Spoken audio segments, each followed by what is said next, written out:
Баршаңызға қайырлы күн. Бүгін сіздермен ананасовый салат жасайтын боламыз. Керекті заттардың барлығын видеоның астына көрсететін боламын.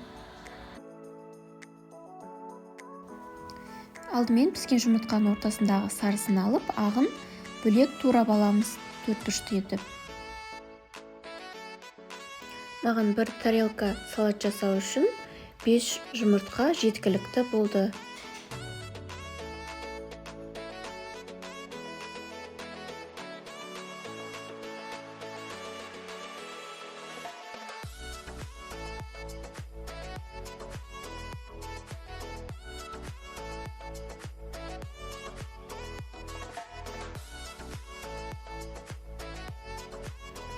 Осылай барлығын турап болғаннан кейін ыдысымызға саламыз. Енді бізге ананас керек болады. Консервідегі немесе свежий ананасты алып турай берсеңіздер болады. Ананасты да кубиктап турап аламыз.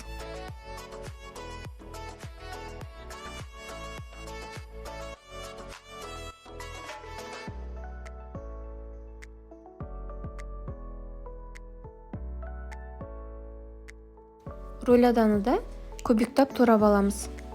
Немесе піскен тауық етінде қолдана берсеңіздер болады.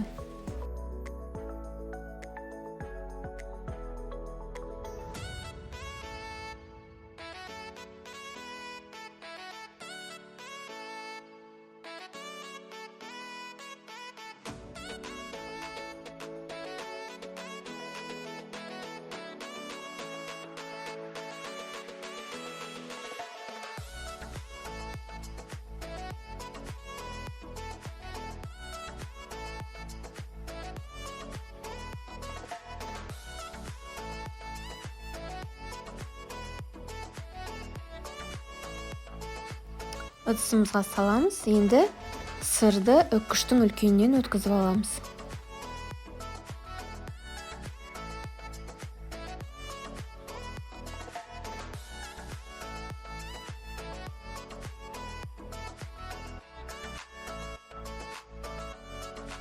Жұмыртқаның сарысын шанышқының көмегімен езіп аламыз.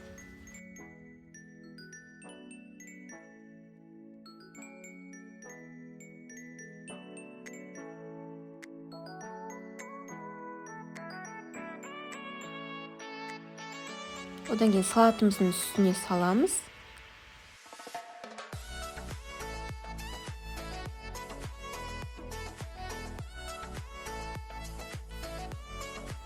Үстінен одан кейін майонез құямыз.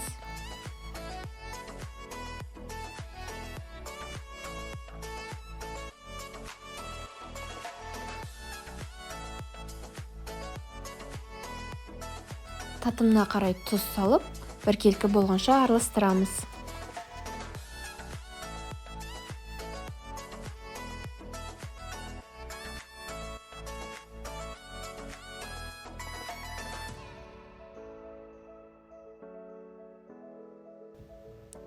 Енді дайын болған салатымызды тарелкаға әдемілеп орналастырып аламыз.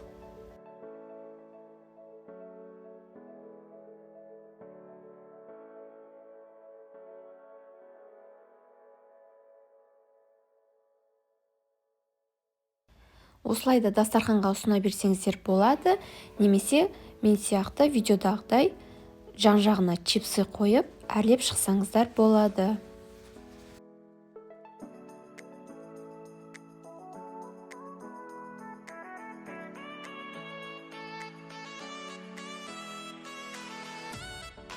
Жан-жағының бәрін осылай чипсымен әрлеп, үстіне үккіштен өткізілген сырды сеуіп шығамыз.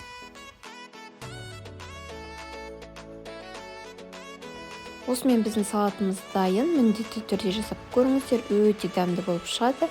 Баршаңызға ас болсын.